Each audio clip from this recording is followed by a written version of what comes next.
અમદાવાદ જિલ્લાના ધંધુકા અને ધોલેરા તાલુકામાં ઉપરવાસના વરસાદી પાણીએ ભારે તબાહી મચાવી છે। ત્યારે શું છે સમગ્ર સ્થિતિ, આવો જોઈએ અહેવાલમાં।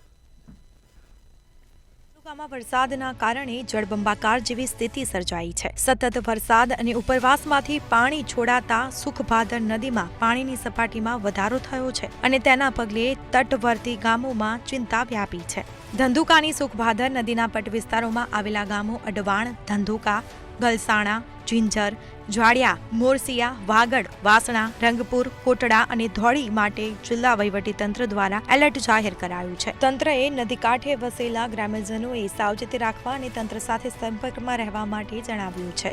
ધંધુકામાં સરકારી રેસ્ટ હાઉસમાં ભાદર નદીના પાણી ફરી વળ્યા હતા। ભાદર નદીના પાણીએ રેસ્ટ હાઉસમાં વિનાશ વેર્યો છે। આરામગૃહમાં કાદવ કીચડ અને પાણી જોવા મળ્યું, જ્યારે છારોડિયા, જ્વાડિયા, અડવાણ જવાના માર્ગો ઉપર પણ પાણી ફરી વળ્યા છે। લીમડી પાસે મધ્યરાત્રિએ હાઈવે પરથી ભાદરના પાણી વહેતા જોવા મળ્યા, તેમજ પુનિત મુક્તિધામ પાસેના વિસ્તારોમાં પણ પાણી ફરી વળ્યા છે।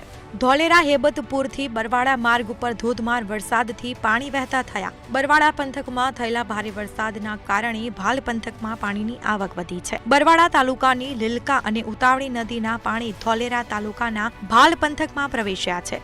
દેવપુરા ગામ પાસેના નાવડા રોડ પરના બેઠા ડીપ ઉપર 3 ફૂટ જેટલા પાણી ફરી વળ્યા છે અને આ કારણે ધોલેરા હેબતપુરથી બરવાડા રોડ પાણીમાં ગરકાવ થયો, જેના લીધે નાના વાહનોની અવરજવર સંપૂર્ણ બંધ કરવામાં આવી। ત્યારે આ પરિસ્થિતિના કારણે લોકોને ભારે મુશ્કેલીનો સામનો કરવો પડી રહ્યો છે।